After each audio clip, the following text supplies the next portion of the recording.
there, welcome to the programme. I'm Shuli Ghosh with the top stories on Al Jazeera. Day 2 of Oscar Pistorius' bail hearing is over, and a police officer has been telling the court how a witness heard gunshots and screaming.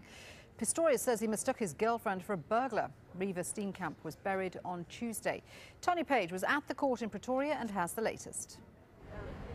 It's been another dramatic day of evidence here in Pretoria, most of the morning taken up by the state putting forward the police breakdown of events as they see them. They said they have 2 witnesses, one who heard 2 lots of gunshots 17 minutes apart, another who said they heard an hour-long argument, a gunshot followed by a woman screaming.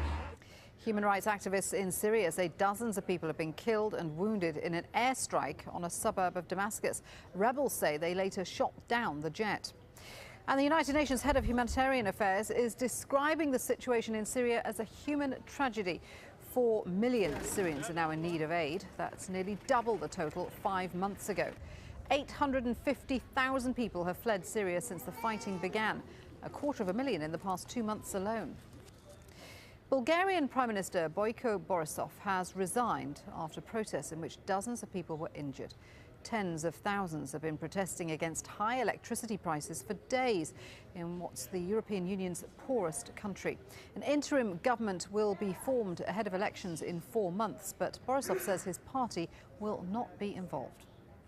The funerals have been held for some Shia Hazara Muslims killed in a bomb attack in Quetta on Saturday. The number of people who died has now increased to 89. Shots were fired at one of the funerals as security forces fought with protesters who were throwing rocks. Relatives buried the dead only after the government assured them of more protection for Shias. And you can find the latest on all those stories and more at aljazeera.com. Bye for now.